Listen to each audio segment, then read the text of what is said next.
Ivette, ¿me escuchas? Ivette Delgado.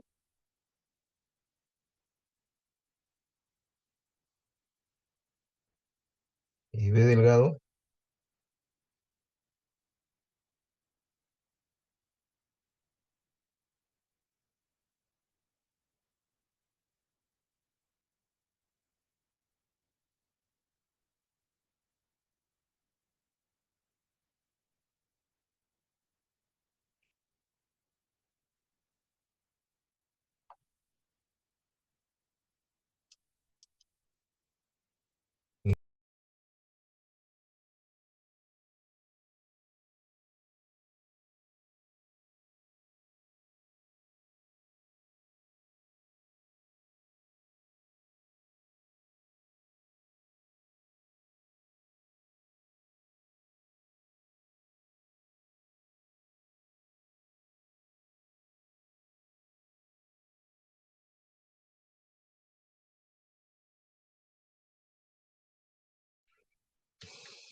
Bueno, ¿me escuchan? ¿Me escuchan?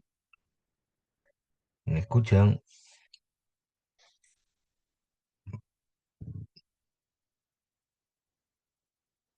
¿Me escuchan? ¿Alguien me escucha?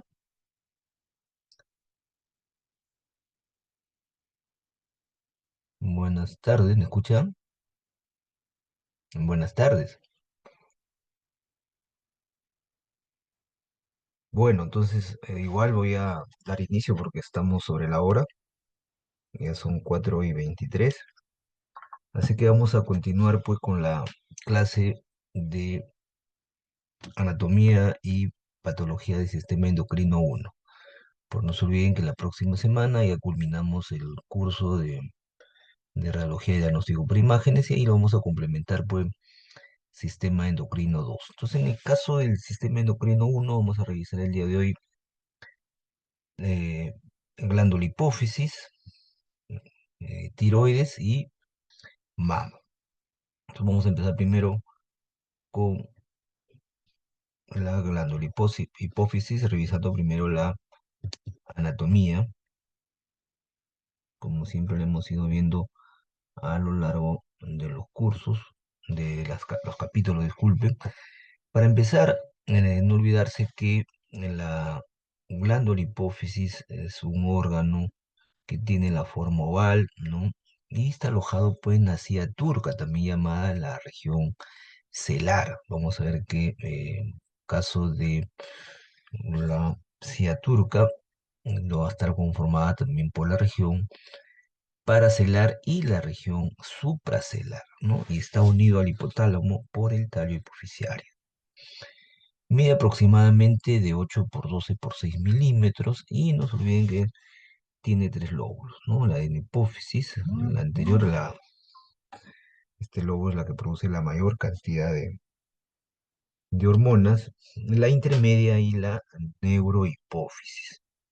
Cada una cumple funciones muy importantes para la regulación, en el caso de los ejes, como vamos a ver, por ejemplo, el eje tálamo-hipófisis, o también, por ejemplo, en el caso de tálamo-hipófisis glándula tiroides. La técnica ideal para ahorrar, no se olviden, la glándula eh, hipófisis es la resonancia magnética, ¿no? Es la técnica que tiene mejor rendimiento, como vimos en la clase pues, de sistema nervioso central, y se complementa, pues, obvio, con la tomografía, ¿no? También lo podemos nosotros, en caso de patología oncológica, estas técnicas de multimodalidad como en la medicina nuclear, que es el SPEC y la PET-CT, como habíamos visto en los demás capítulos. Las técnicas tienen mucha, nos valoran mucha información. Entonces ahí tienen una glándula hipófisis, ¿no? Valorada inicialmente, como ya les comentaba, con la tomografía computada.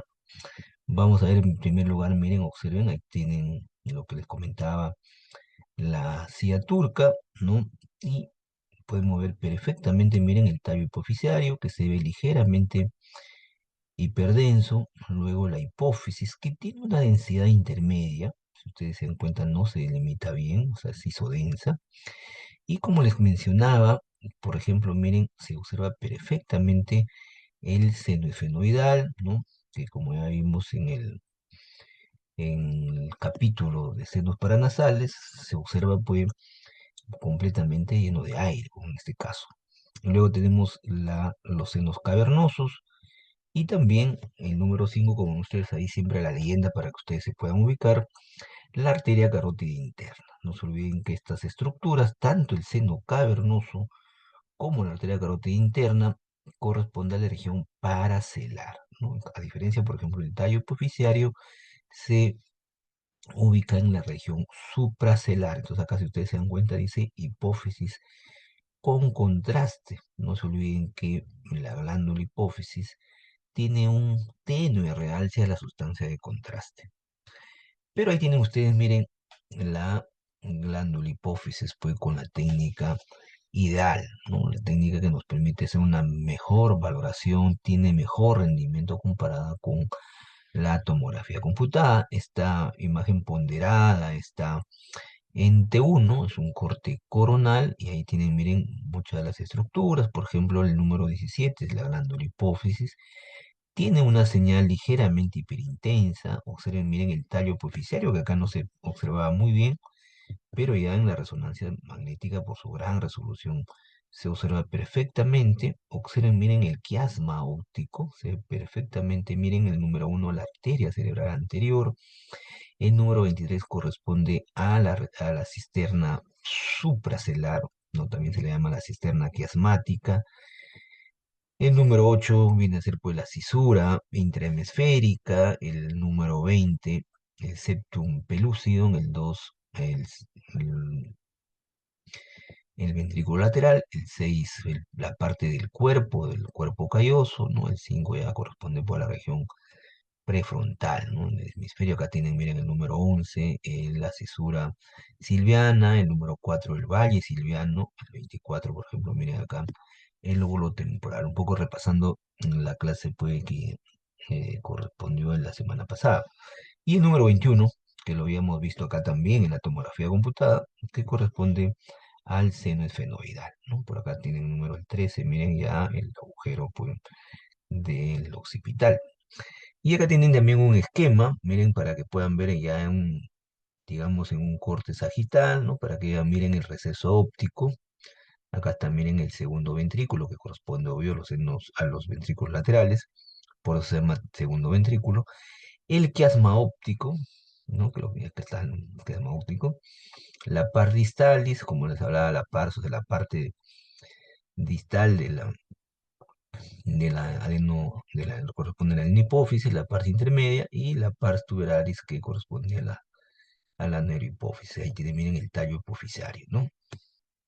Muy interesante, justamente para que vean ahí también, vemos, eh, les sirva también a ustedes se puedan ubicar en el esquema. Ahí miren el número 26, que es la hipófisis anterior. El número 27 es la hipófisis posterior, lo que acabamos a hablar de tanto la pars distalis como la pars tuberalis. Se tienen perfectamente, miren, el tallo hipoficiario, que viene a ser el número 18, que conecta pues con el tálamo. El 14, miren, el quiasma óptico, como lo vimos. El número 23, la cisterna quiasmática, como ya les dije. Y miren la hipófisis clinoides posterior, el que corresponde, miren, a la silla turca. Ahí tienen, miren, la clinoides anterior acá y la clinoides posterior.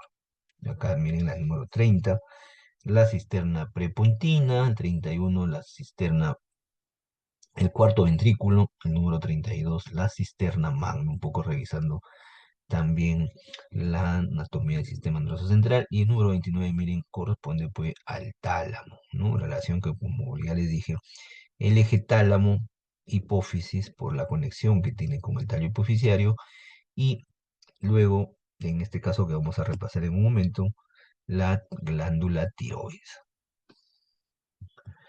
Justamente ahí viene la glándula tiroides. Entonces, la técnica ideal para poder valorar nuestro bien de la glándula tiroides es la ecografía bidimensional en escala gris, que uno también lo puede complementar pues, con la ecografía Doppler. La glándula tiroides, no se olviden que tiene dos lóbulos, ¿no? Laterales, y el istmo que une ambos lóbulos. Si ustedes se dan cuenta, el lóbulo tiene una ecogenicidad incrementada, está unida, porque si ustedes se dan cuenta, este viene a ser el cartílago tiroides, abraza el cartílago, y luego, como ven ustedes acá también, tienen el lóbulo tiroideo izquierdo. Entonces el lóbulo lateral, como ustedes ven, más o menos aproximadamente tiene de 25 por 12 milímetros, ¿no? Igualmente sus bordes son completamente irregulares. Como ya les dije, tiene una ecogenicidad pues completamente homogénea, ¿no? Ligeramente hiperecoica, y el istmo, como ustedes, que viene a ser una banda pues medial convexa, ¿no? Es convexa, y su espesor, no se olviden, es de 4 a 5 milímetros, ¿no? Es importante esto por el hecho que el cáncer de tiroides actualmente pues cada vez se está incrementando, ¿no? En nuestra población, ¿no? Y es por eso la importancia de también a ustedes dar este tipo de clases para que tengan la información completa. Entonces la técnica, como les comentaba, ideal para abordar la glándula tiroides es la ecografía, pero se va a complementar muy bien con la gamografía tiroidea. No se olviden que la gamografía, como ya hemos visto también en otros capítulos, una de sus grandes ventajas es que me da información funcional, metabólica. En caso de la tiroides, pues una técnica excelente para poder abordar la funcionalidad, sobre todo casos de hipertiroidismo. Ahí tienen, miren, una ecografía también de tiroides. Continuamos con parte de sus reparos anatómicos, las relaciones anatómicas que tiene con órganos. Por ejemplo, el número uno, miren, está es el externo, el músculo externo tiroideo, el dos, el músculo externo ioideo, ¿no? Hemos dicho que los músculos tienen su ecogenicidad hipoecogénica. Miren, el 3, el esternocleidomastoideo, que es de mayor espesor. El número 4, miren, el homoideo. El 5, la tráquea. Observen la tráquea ahí, miren. Y el 6 y el 7 pues son ya los vasos, ¿no? La carótida, la vena yugular, y por acá un poco que también se logra ver el músculo largo del cuello. Entonces las relaciones anatómicas que tiene, ya vimos también que la glándula tiroides está formada por dos lóbulos laterales y unidos, como ven ustedes, por el istmo. Entonces, ¿qué debemos nosotros evaluar en la ecografía de tiroides? Siempre en la evaluación sistemática, ¿no? Primero tenemos que tener en cuenta la valoración de la morfología y el volumen de la suma de ambos lóbulos. El parénquima, los parénquimas, como ya les dije, son ecos puntiformes, finos, homogéneos. Si utilizamos el Doppler a color, la microvascularización va a ser uniforme, ¿no? Moderada cantidad de vasos. Si le realizamos la elastografía, que ya también se mencionaba, es una modalidad de la ecografía, ¿no? De la elasticidad de la compresión de forma discretamente, porque no es duro, no es un tejido duro, y tiene amplia movilidad con la deglución, ¿no? Si ustedes hacen degluten, van a ver que la glándula tiroides muchas veces se lo puede palpar. También tenemos que ver el estado de la pared de las carótidas. Muchas veces por contigüidad las neoplasias com- comprometen, invaden, ¿no? Infiltran las carótidas. Y muchas veces, en caso del cáncer de tiroides, ¿no? La presencia de enopatías regulares, de regionales, pues también importante. Por eso que la ecografía, como hemos visto, también me puede valorar muy bien las adenopatías. Por ejemplo, ahí tienen, miren, la glándula tiroides, ¿no? Se ve perfectamente en este corte transversal. Acá tienen ustedes el esófago. Este es un lóbulo, ¿no? En este caso es el lóbulo izquierdo, ¿no? Miren, acá tienen ustedes, miren, la carótida común izquierda. Y en el corte longitudinal, miren la ecogenicidad, como les es puntiforme, no homogénea. Se ven, pues, como ven ustedes, estas estructuras que son muy, muy definidas, que corresponden, pues, a los vasos. Y este es por tomografía computada, también es otra alternativa. Idealmente hay que realizarlo pues con contraste, administración de contraste endovenoso, ¿no? Ya lo acabamos de ver, por ejemplo, el 33 la tráquea, miren, el 27 son los lóbulos laterales, tanto el derecho como el izquierdo. Se ve muy discretamente el istmo, ¿no? Y también miren el músculo esternocleidomastoideo y también el músculo esternoideo, que lo acabamos de ver hace ratito, ¿no? En la ecografía. Entonces, igualmente la vena yugular, y igualmente miren la arteria carótida, ¿no? Y por la parte más posterior, ¿no? Los músculos paravertebrales, acá también ustedes miren los músculos del dorsal ancho. Entonces, me permite una valoración muy anatómica de las estructuras, pues, con amplia resolución. Y esta es la gamografía de tiroides, ya si ustedes miren la diferencia. La diferencia, obvio, por tomografía se realza el contraste, pero no se olviden que los vasos están con contraste, y la densidad, si ustedes se dan cuenta, es casi muy similar a la densidad, en este caso del contraste, porque normalmente la glándula tiroides sin contraste tiene una densidad bien alta, por el hecho que tiene en en las células concentran yodo, y esa es la razón de por qué tiene esa densidad. A diferencia, miren, de la gamografía, pero me da una información mucho más funcional, no se olviden la gamografía, ¿no? Miren cómo tienen ustedes acá el lóbulo derecho, el lóbulo izquierdo, el radiotrazador, que nosotros no se olviden que la medicina nuclear utiliza radiotrazadores o radiofármacos cuando estos están aprobados sea por un ente regulador, y me permite, miren, con una distribución, una captación completamente homogénea, ¿no? Y en caso de los ovarios, no olvidarse que el volumen depende del momento del ciclo menstrual, no olvidarse que tienen pues la fase estrogénica, la fase progestacional. Lo que respecta a la anatomía, los ovarios pues tienen la forma oval, ¿no? De 25 por 18 milímetros, aproximadamente. Se define bien la cortical, la cápsula, que generalmente están localizados los folículos primordiales de manera periférica, y en la parte central, también llamada médula o estroma, como ya lo acabo de mencionar, se localiza medialmente. Entonces ahí tienen, miren, la técnica gold estándar, que también es la ecografía, por eso que hemos revisado mucha ecografía y tomografía, ¿no? Observen lo que les hablaba, tiene una dimensión pues de 2,5 de largo por 18 milímetros, 1,8 centímetros, y de manera como ven ustedes la cortical, periférica, que ven ustedes pues se, eh, se ubican los folículos, ¿no? Que normalmente pues van de 4 a 8 folículos, si ustedes cuentan, normalmente están en ese número. Como ven ustedes, el estroma, que está en la parte medial, como ven ustedes, su ecogenicidad es mucho mayor, ¿no? Entonces, este, por ejemplo, es del día al quinto día del ciclo menstrual. Si nosotros le realizamos pues un power Doppler, ¿no? Porque también podemos hacer un power Doppler o en este caso un Doppler a color. Este es un Doppler a color, no se olviden que el color rojo significa que la sangre se acerca al transductor y el color azul es que se aleja. Entonces, miren, este es parte del estroma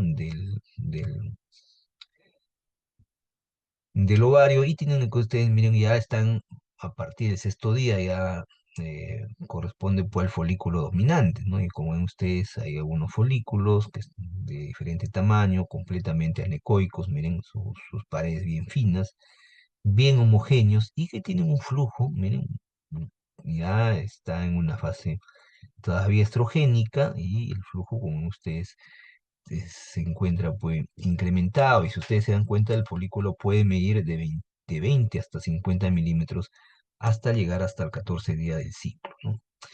Y a diferencia ya en la fase ovulatoria, ¿no? Donde ya se produce la eclosión del folículo, miren acá, sigue siendo completamente anecoico, de bordes regulares, ¿no? Homogéneo, pero miren ya el estroma ovárico como se define también ya en esta fase ovulatoria, que es, como ustedes saben, corresponde a la fase progestacional. Y como ven ustedes, miren el líquido que se observa en la fosa periovárica. Igual, si nosotros le practicamos, también miren ya el cuarto amarillo, ¿no? Observen este sea también con Doppler a color, Ya miren, el cuerpo amarillo está bien hipervascularizado. Observen el folículo que ahora ya está en la fase del cuerpo amarillo, ¿no? Tiene mucho más, mayor cantidad de estroma, pero siempre miren en la parte central se visualiza panecogénica. Como ven ustedes, si no se produce la concepción, esto involuciona a partir del 23º día del ciclo ovárico, ¿no? Entonces, de todas maneras, nosotros tenemos que realizar, pues, no solamente la ecografía bidimensional en escala de grises, sino también complementarla, como ustedes ven, con el Doppler a color.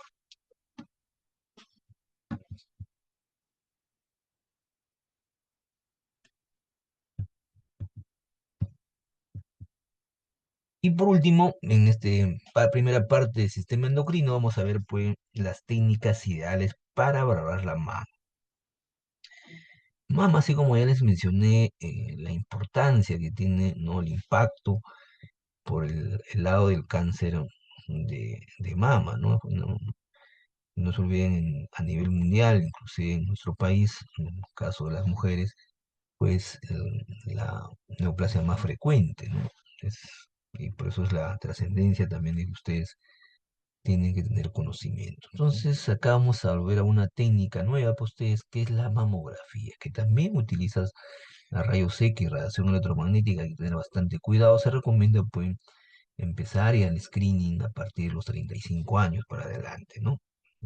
Por el hecho de que no solamente, como les comentaba, a nivel mundial, sino que también en nuestro país. Y siempre debemos complementarlo, pues, con la ecografía. Vamos a ver que si ambas técnicas lo practicamos a una paciente con, ya sea con screening o con sospecha de cáncer de mama, el rendimiento diagnóstico de forma sinérgica de ambas técnicas puede llegar hasta casi al 100%.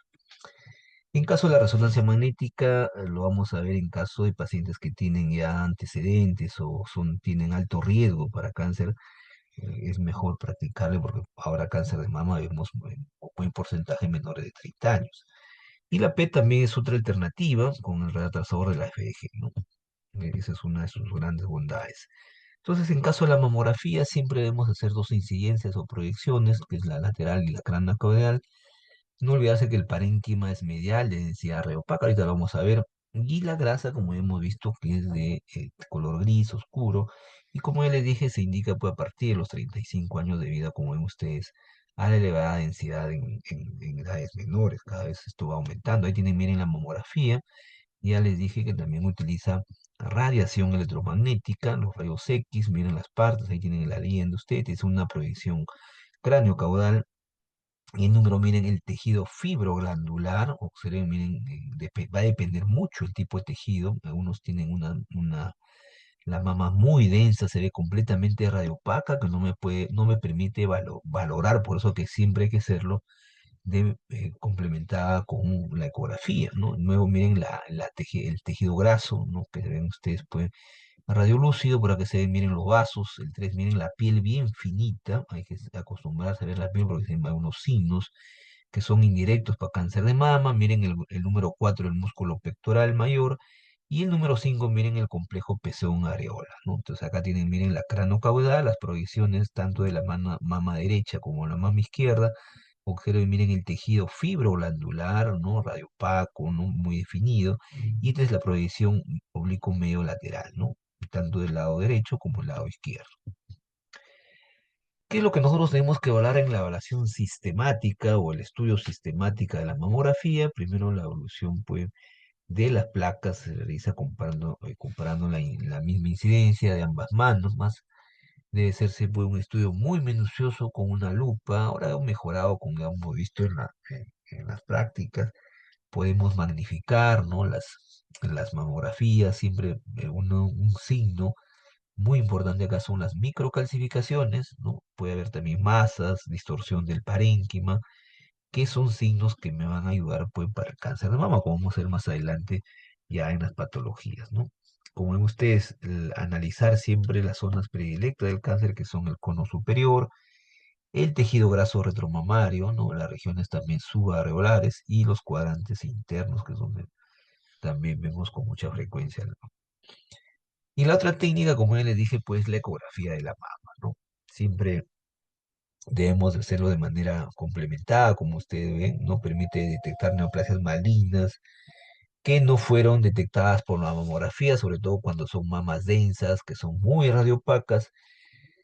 Y también ya sabemos que la ecografía pues es operador dependiente, ¿no? Entonces la imagen ecográfica puede dar una gran resolución, ya sea lateral, axial de contraste.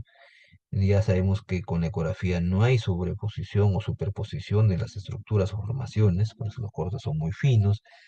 La ecografía también me permite hacerlo en tiempo real, como hemos visto, es operador dependiente, ¿no? Hay gran discriminación de las densidades, podemos ver en las diferentes escalas de grises. Puedo ver también los conductos galactóforos, evalúo el humo en las paredes. Y si utilizo el Doppler también puedo valorar pues la microvascularización y características pues del flujo. Entonces básicamente, ¿qué es lo que vamos a ver en la ecografía de la mama? No hay una zona premamaria, que es la piel, el tejido premamario. En la zona mamaria vemos la poneurosis mamaria anterior y posterior, ¿no? Los conductos lobulares y sus ramificaciones. En la unidad ducto lobular también muchas veces. Y el estroma fibrosa. Y en la región retromamaria, vamos a ver pues que viene a ser hipoecoica, no laminar, donde está anterior pues al músculo pectoral. Entonces miren acá una ecografía bidimensional en escala de grises, ahí tienen, miren, esto que sería la región premamaria, ahí tienen perfectamente, se define bien, miren, ligeramente hiperecoico, ya saben ustedes el tejido graso premamario también, que es la región como les comentaba, y Bridge, de ahí viene Bridge, que es el tejido mamario, ¿no? Ahí tiene, miren, ¿no? El tejido fibroglandular, que ven ustedes, se van bandas finas, hiperecoicas, conjuntamente con el parénquima que ustedes están viendo ahí, ¿no? Y por último, la región posterior, que ya lo vimos, está Chetwall, que significa la pared del tórax, ¿no? Entonces ahí miren, muy, muy didáctica la ecografía. Y también la resonancia. Ya le dije que es una buena alternativa, sobre todo en pacientes que tienen alto riesgo, ¿no? Mujeres menores de 30 años, ¿no? Pero no se olviden que el hecho de hacerse mamografías por descarte todos los años, falta todavía concientizar a la población. El MINSA se ha preocupado muchísimo y se preocupa todavía por que continúan el trabajo pues, de descarte del cáncer de mama, porque siempre cualquier neoplasia, cuando se detecta de manera precoz, la tasa pues, de curación es muy elevada respecto a cuando el paciente pues, ya la neoplasia está avanzada. Entonces miren por la resonancia magnética cómo es el tejido fibroglandular, muy similar a lo que hemos visto tanto en la mamo como en la ecografía. El tejido adiposo, no se olviden que la mayor cantidad de tejido es el tejido adiposo. La piel, miren cómo se ve ligeramente hiperintensa, bien fina, ¿no? Se ve muy bonita ahí. Igual acá también vamos a ir viendo en las venas las arterias mamarias internas, ¿no? Están paralelas al esternón, el músculo pectoral mayor, que también lo vemos acá, miren ahí, ¿no? Se ve perfectamente. Y el complejo, el número 11, ¿no? Y el 10, que es el complejo pues, pezón areola, ¿no? Acá no, acá me he confundido. Este es un poco, en la leyenda pongan el número 11. Y la PET-A me valora pues la actividad metabólica, ¿no? Es una de las técnicas que cuando hay alta sospecha también de cáncer de mama, sobre todo en estas mamas densas donde hay mucho tejido fibroglandular, que es muy radiopaco, y con estas técnicas molecular, ¿no? Ya podemos ver, miren, la intensa actividad metabólica que corresponde pues a nódulos de características de malignidad. ¿Cuál es el radiorazor que empleamos? La FDG Fluor 18. Muy bien, entonces con esto estaríamos terminando la anatomía de estas cuatro glándulas. Hemos empezado primero con la glándula hipófisis, ¿no? Luego con la glándula tiroides, el ovario y por último visto mama. Entonces vamos a ver cada una de ellas pues tiene determinadas patologías que es importante que ustedes pues lo tengan presente, ¿no? En primer lugar, en caso de la patología de glándula hipófisis, una de ellas es el microadenoma hipofisiario. Entonces, para el diagnóstico pues, de microadenoma hipofisiario, la técnica ideal es la resonancia magnética. No se considera pues Cuando su masa es menor de 10 milímetros, ¿no? Generalmente son isodensos, como les hablaba, ¿no? O hipodensos, dependiendo en caso de tomografía, o isointensos o hipointensos en la tomografía computada. Recuerdan que les dije que no tienen casi la misma densidad del tejido. Está localizada pues en la silla turca, ¿no? O también llamada, ya les dije, en la región celar, ¿no? Su tallo hipofisario puede estar desplazado o desviado, ¿no? Y tienen un realce, como ya les dije, muy lento la sustancia de contraste, ¿no? Su realce no es tan intenso. Entonces ahí miren una tomografía computada, ¿no? En corte axial, ¿no? Se emite la silla turca, dan las carótidas, ¿no? Perfectamente. Y aproximadamente pues mide 8.8 por 8.6, o sea, cumple el criterio menor de un centímetro o 10 milímetros, ¿no? Como vemos, ¿no? Tiene pues una característica, como ya le dije, en este caso es hipodenso, ¿no? Muy homogéneo, sus bordes se definen muy bien, como ustedes ven, su realce pues muy, muy, muy eh, eh, leve, digamos. En caso, miren la resonancia, este corte es excelente para el corte coronal y observen también un microadenoma, ¿no? De características también, como les dije, hipointensas. En caso de la tomografía, sí, densidad, ya les dije en terminología básica, en caso de la resonancia es intensidad. Pero ya para abordar el macroadenoma hipoficiario, pues suficientemente es suficiente con una tomografía, ¿no? Los signos principales, no se olviden, es la masa compleja, por ahí siempre les tomo en examen esto, y el realce heterogéneo del contraste, como hemos visto también en las masas cerebrales, ¿no? ¿Se acuerdan? En las masas cerebrales también vimos los signos directos, que era la masa compleja, y el segundo signo es el realce pues, heterogéneo de la sustancia de contraste.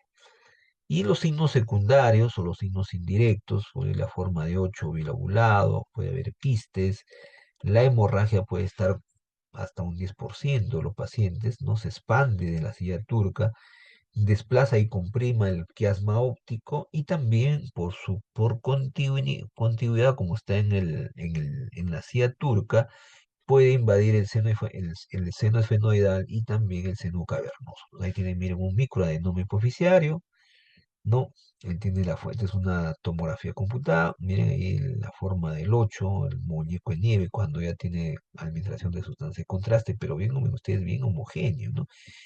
Por su contigüidad a la región paracelar puede invadir el seno cavernoso, como ven ustedes, ¿no? Miren, ya también comprime el hipotálamo, miren cómo lo está desplazando el hipotálamo, acá también en el tercer ventrículo, acá está el hipotálamo, y también, ¿no? Se extiende pues a la cisterna supracelar. Miren, esta es la silla turca. Y acá tienen ustedes una resonancia magnética con administración de sustancia de contraste. Observen, miren cómo tiene la forma de un 8, es bilobulado, comprime el quiasma óptico. Acá el quiasma óptico lo define mucho mejor porque la resonancia es la técnica ideal. Y como ven ustedes, es completamente pues, homogéneo, tiene un realce muy, muy de tenue a moderada, ¿no? Su realce. Luego pasamos a patología tiroidea. Entonces, esto es lo más frecuente en patología tiroidea. Vamos a empezar primero de la hiperplasia difusa, el tipo ecoboccio difuso, ¿no? La tiroiditis aguda, ¿no? Que también es otra de las patologías bastante frecuentes. Los tumores benignos, uno de ellos es el adenoma, pero el más terrible de estas patologías es el carcinoma tiroideo, que ya les dicen, en nuestro país eh, tenemos muchos casos. Entonces ahí tienen, miren, un clásico bocio difuso.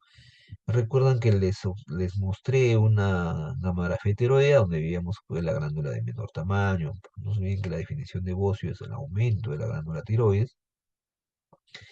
La distribución, en este caso del radiotrazador, pues completamente homogénea y su intensidad es alta, ¿no?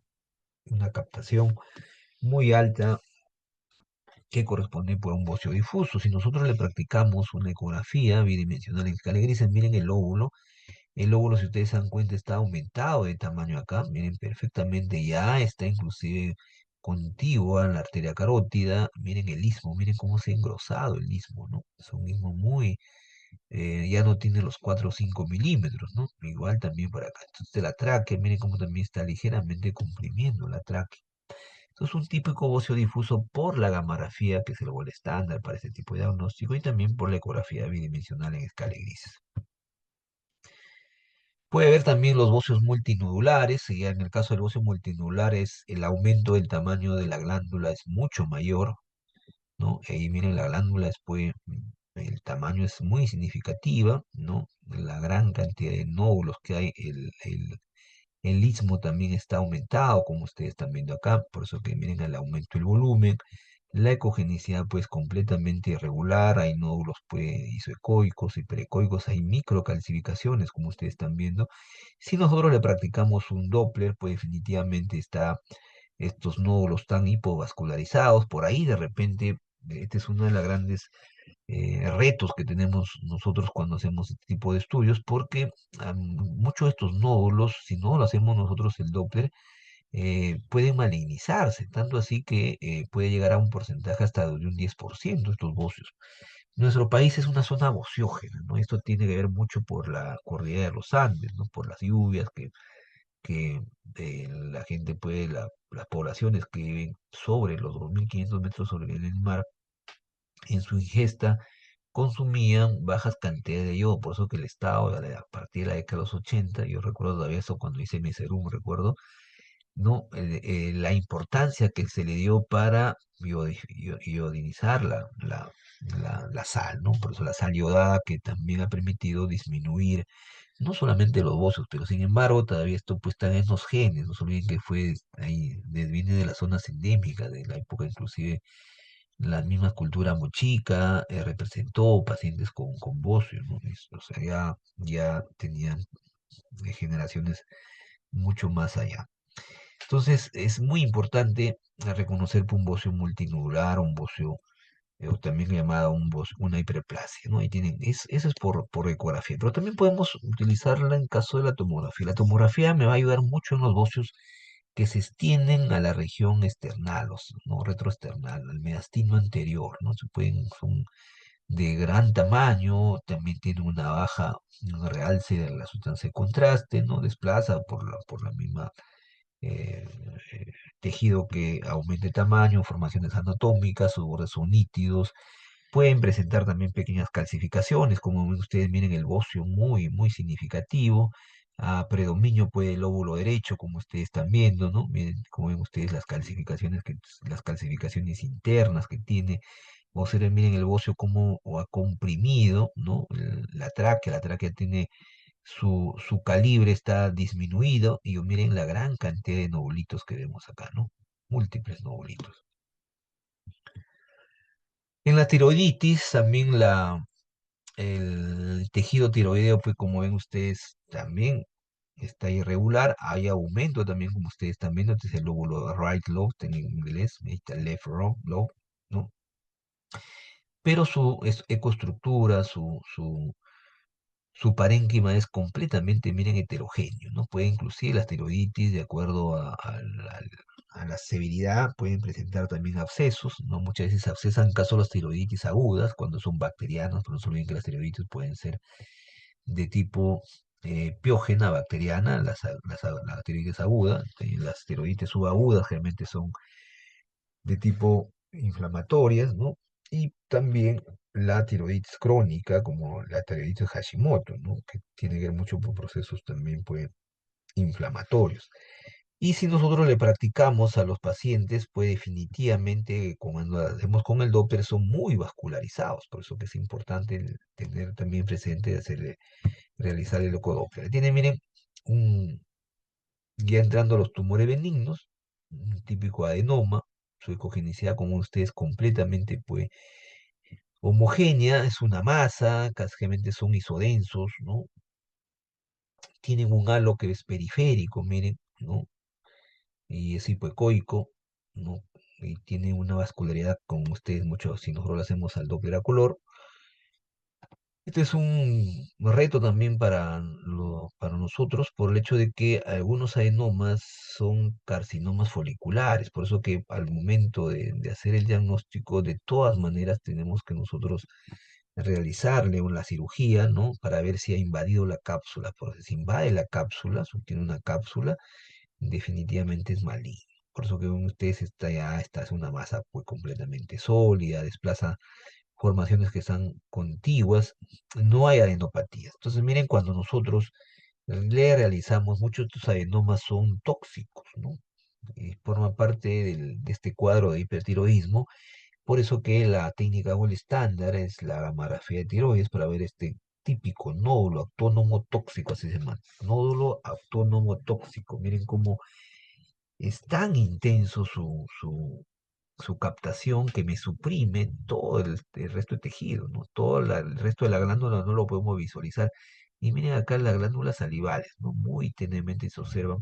Lo más llamativo, como ustedes ven, pues, es este nódulo, es que son definitivamente palpables, uno los palpa al paciente. Y en el caso de la tomografía computada, pues, por la valoración del adenoma, vamos a ver también igual una masa homogénea, puede ser también heterogénea. El bajo realce al contraste, ¿no? Puede haber áreas hipodensas que realmente se ven a zonas infartadas o cuando hay degeneración quística. Y también desplaza las formaciones anatómicas, ¿no? Entonces ahí tienen, miren, un adenoma, ¿no? Tiene un halo hipodenso, está con sustancia de contraste, si ustedes se dan cuenta, acá está la carótida, las yugulares superficiales, ¿no? Miren, y el adenoma completamente irregular, no tiene, como ustedes ven, más que no tiene, tiene un realce muy tenue a la sustancia de contraste, por eso acá se define bien el halo periférico, que como hemos visto también acá, el halo que es hipoecoico, ¿no? El halo hipoecoico acá es hipodenso. Pero el gran reto, esta neoplasia ha ido creciendo cada vez más, ¿no? En estos últimos años, que es el cáncer de tiroides, ¿no? Miren, el cáncer de tiroides, acá tienen ustedes, miren esta agujita, ¿no? Para extraer este nódulo, tienen, mira ahí, esta es la tráquea, ¿no? Esta es la carótida, la arteria carótida izquierda, la masa está localizada en el lóbulo tiroideo izquierdo, ¿no? Por acá está un poco el istmo, miren, esta es la tráquea y el famoso nódulo, es un nódulo, como ven ustedes, hipocoico, ¿no? Irregular, ¿no? Entonces, la gran ventaja que ya les he dicho de la ecografía, que me permite también biopsiar, me sirve como guía en la ecografía, ¿no? Me ubico, incorporo la VIPA, que es la biopsia por aguja fina, ¿no? Y puede ser un tejido. Por ejemplo, el carcinoma tiene esas características, que es un nódulo hipocoico, de bordes irregulares, no presenta calcificaciones. Si nosotros hacemos el Doppler a color, son muy vascularizados. Como ven ustedes, por continuidad, por hecho la carótida, me puede invadir la carótida, ¿no? Su consistencia, pues pétrea, si le practico una elastografía, como ustedes están viendo, y en muchos casos también dan adenopatías, ¿no?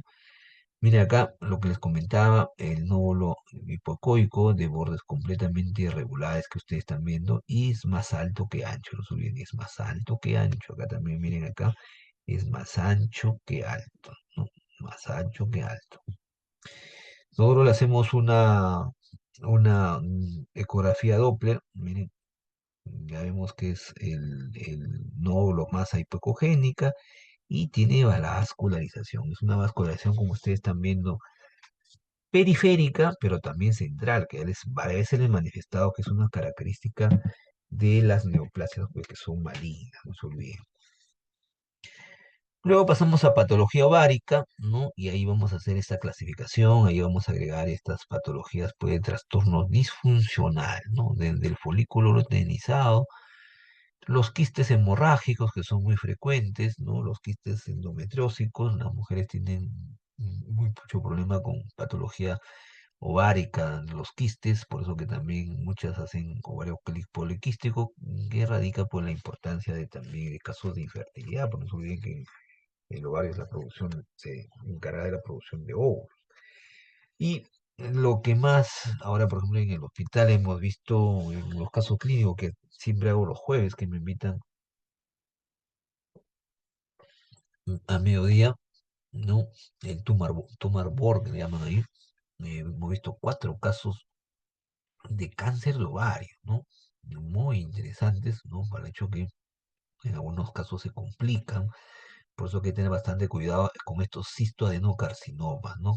Comparten tejido, pues, como vamos a ir más adelante. Entonces el folículo luteinizado es benigno, ¿no? Tiene la forma circular, sus paredes son delgadas, hemos visto que su contenido en la anatomía es completamente anecoico, por el hecho que tienen mucho líquido, tienen un refuerzo acústico posterior, se localizan de manera periférica y si nosotros le hacemos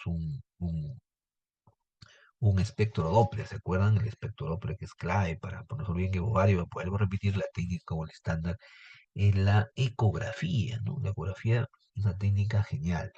Y su espectro Doppler, pues, tiene una elevada resistencia por el hecho que no son vascularizados. Ahí tienen, miren, un folículo luteinizado por una ecografía solamente dimensional en escala de grises, como ya les dije, tienen la forma oval, ¿no? Completamente anecoico, ahí también el contenido anecoico, homogéneo. Y su pared, como ven ustedes, es delgada, fina, ¿no? Y tiene un gran refuerzo acústico posterior, ¿no? Es mucho una cosa de sombra, que se ve anecoico, y una otra cosa de refuerzo que se ve hiperecoico. No se olviden esas características de la hiperecogenicidad. Otra de de las patologías frecuentes en patología ovárica es el quiste endometriósico, ¿no? Generalmente igual es oval, sus paredes son finas, también pueden presentar tabiques, el gran refuerzo, miren el quiste endometriósico, ¿no? Su ecogenia es completamente homogénea, miren, ¿no? Ligeramente hiperecoica. No hay vascularización. Lo que ustedes están viendo, esta vascularización es una vascularización del tejido, el estroma que está contiguo. Y el refuerzo acústico posterior, ¿no? Porque como ustedes es generalmente con su contenido pues líquido. Y los ovarios poliquísticos, un gran problema para casos de infertilidad, pues el ovario poliquístico, ya vamos a ver ahí los ovarios aumentados de volumen, producto pues de los quistes, ¿no? Que generalmente son mayor de 10 centímetros, ¿no?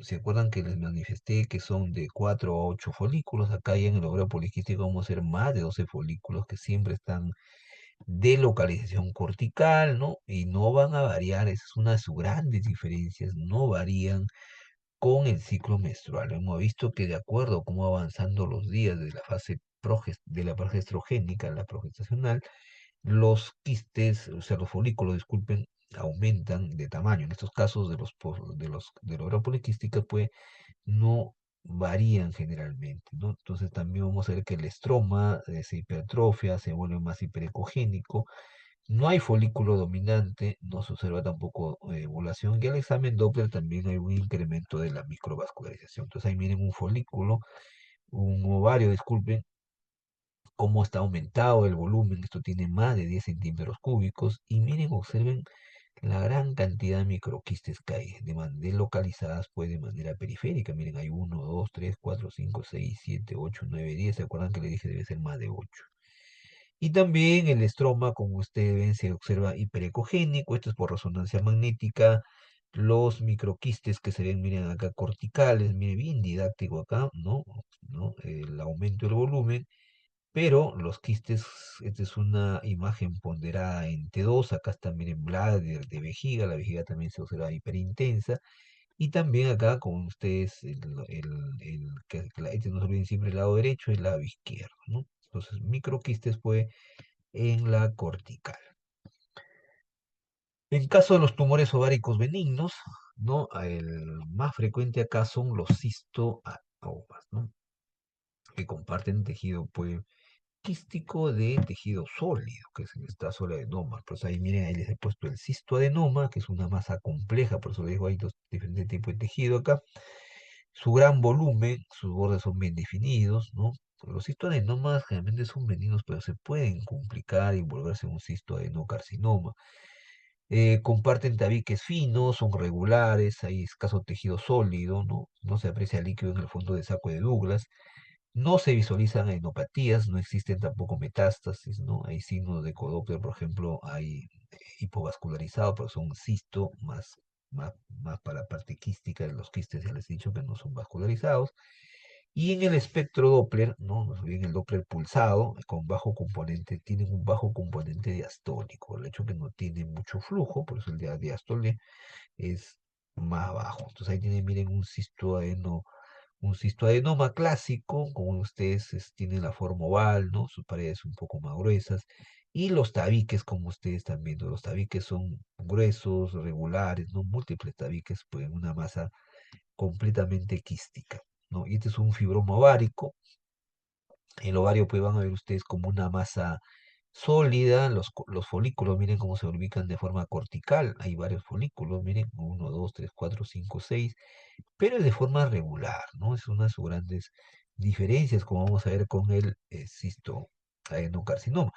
Los teratomas, que son masas sólidas también quísticas, ¿no? Por el hecho que un teratoma, el tejido, ¿no? que origina entre de las tres capas germinales, ¿qué significa? Que puede haber tejido graso, puede haber dientes, huesos con cualquier teratoma de localización en cualquier parte de nuestro organismo. Entonces hay también líquido, ¿no? Con nivel hipohídrico y el tejido sólido es irregular. Entonces ahí tienen, miren, un teratoma, un quiste dermoide, hay tejido graso hiperecoico, miren, con sombra acústica, o sea, también hay calcificaciones, hay un C de quiste, y ahí tienen, miren, A sombra, ¿no? Que significa S, significa sombra acústica posterior, ¿no? Muy, muy evidente. Los famosos teratomas o quistes dermoides también se le conoce. Pero las dos neoplasias, como les comentaba hace rato, ¿no? Que hay que tener bastante cuidados, es el cistoadenocarcinoma y el carcinoma, ¿no? Vale, entonces, en el caso del cistoadenocarcinoma, también es una masa compleja, pero la diferencia, como el caso del cistoadenoma, es que el hecho que estos son de mayor tamaño, son ya multiloculados, en los otros solamente eran bilobulados, ¿no?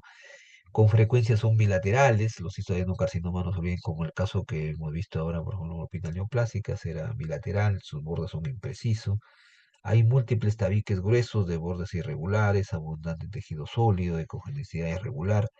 Hay presencia de líquido libre en la cavidad peritoneal, ¿no? También hay enopatías retroperitoneales, porque es una neoplasia terrible. No se olviden que los cistoadenocarcinomas eh, hay cuatro vías de diseminación, ¿no? La vía directa, la transelómica, la hematógena y la linfática, ¿no? Entonces, por eso que estas neoplasias metastizan con mucha frecuencia.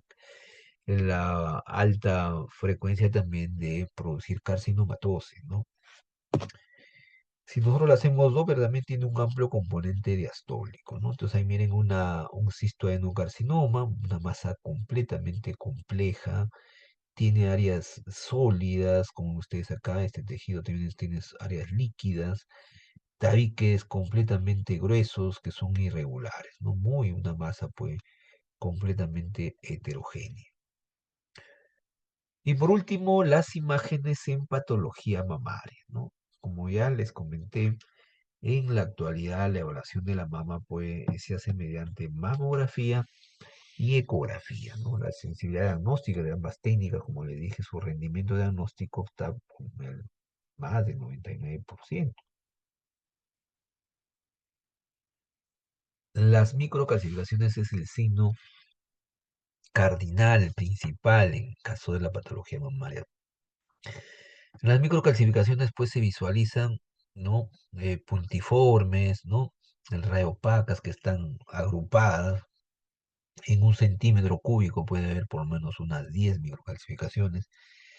Y cuando estos neoplasias, estos carcinomas se ocultan por el tejido mamario que es muy denso, pues, porque se ve muy radiopaco, no me permite hacer una evaluación, la alternativa pues la ecografía, ¿no? Entonces en patología mamaria lo que vamos a ver es de cambios fibroquísticos, ¿no? Tumores benignos como el fibroadenoma y tumores malignos como el carcinoma, ¿no? En el caso de la enfermedad fibroquística mamaria, puede llegar, miren, hasta un 50%, ¿no? También se realiza al visualizar parénquimas con nódulos radiopacos. Y en ecografía, pues se va a ver el tejido con mucho más hiperecogenicidad, se dilatan los conductos galatóforos y también hay quistes. Entonces ahí tienen, miren, una enfermedad fibroquística, por eso se llama fibroquística, por las múltiples quistes que hay, que ustedes miren completamente hipocoicos, no son anecoicos, son hipocoicos, no son tan negritos, si ustedes se dan cuenta. A pesar de eso tienen su sombrita acústica, miren, posterior, ¿no? Pero son completamente irregulares, ¿no? Y también hoy miren el tejido que lo rodea es porque se vuelve, por eso se llama fibro, de fibrosis, fibroquiste, o sea, es una combinación de quistes y tejido que se fibrosa, ¿no? Mira, ahí está, ¿no? Se pone duro, sobre todo en mujeres ya mayores de 40 años, ¿no? Y los fibroadenomas, que es mucho más frecuente que los del tejido, pues, en el caso de los adenomas fibroquísticos, se decía una masa oval, tiene una ecorefringencia homogénea o una ecogenicidad homogénea, ¿no? Es discretamente menor que el parénquima, su cápsula es delgada, puede tener dos o tres lobulaciones.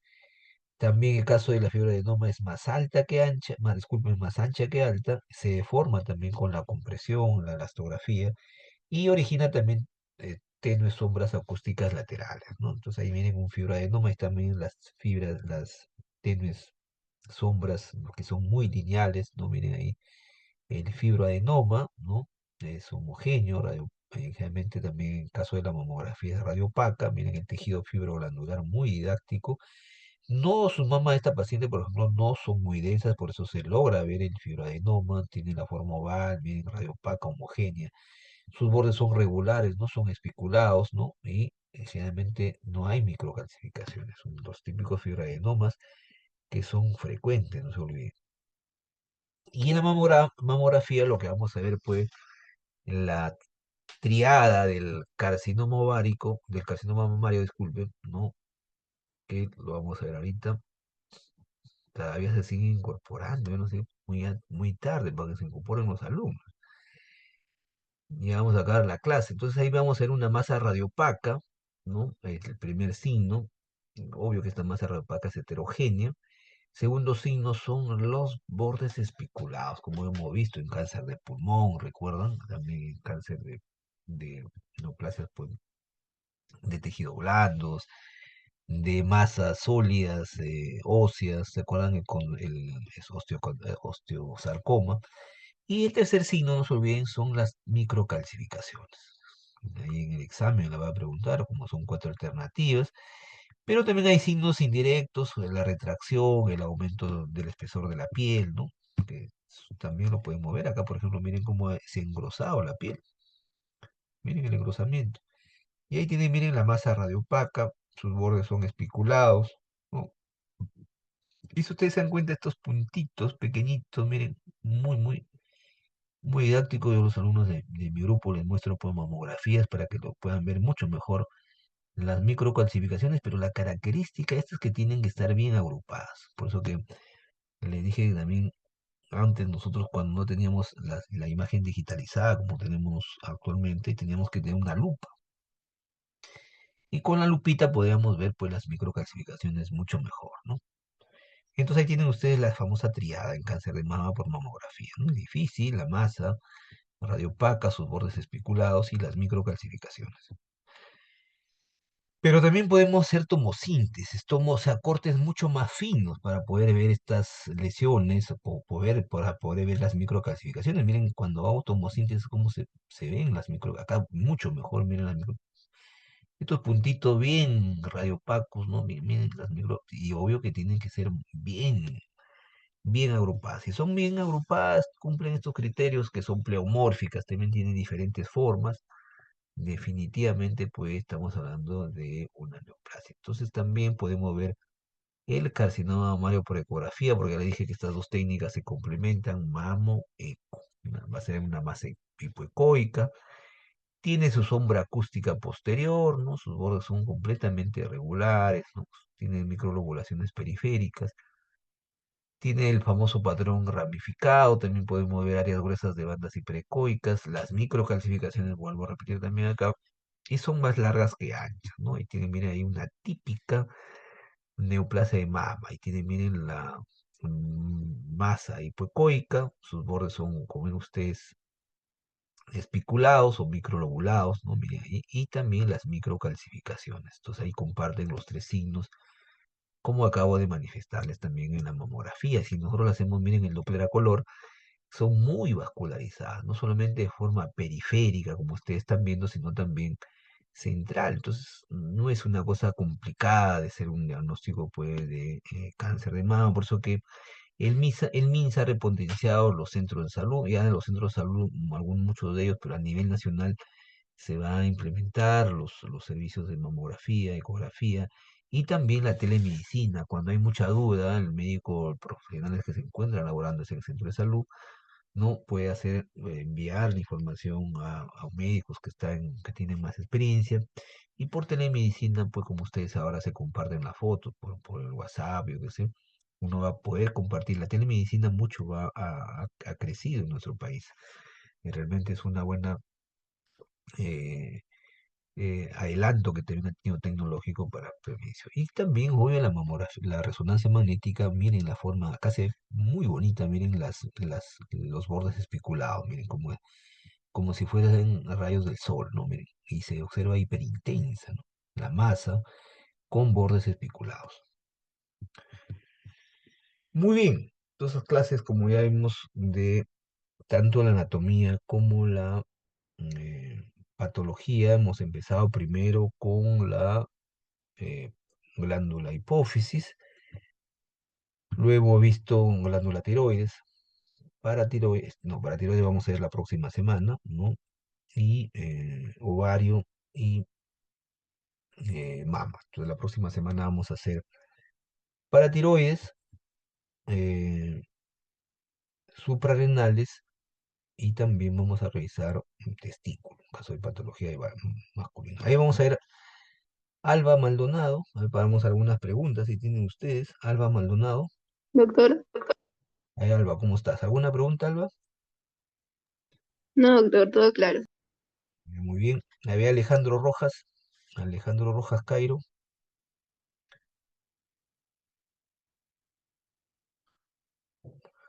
Alejandro, ¿dónde está Alejandro, carajo? Ahí Danixa, uno de mis alumnos. Había Danixa Hernández. Sí, doctor. Danixa. Bueno, buenas noches. Buenas noches, buenas tardes. Todavía son 5:20. Se te ha ido la No, hora. ¿Había Danixa alguna pregunta, Danixa? no, doctor, todo claro. Ahí te va a preguntar en la clase, en la próxima semana. Ya. Ahí Carlos Sánchez. Carlos Sánchez. Sí, Ca- doctor. ¿Alguna pregunta, Carlos? Está todo bien, doctor. Ya, muy bien. Ahí Karime Sala, vamos a acordar también con una de mis alumnas, de Karime Salas. Karime, Karime, Karime, ¿dónde está Karime, caramba?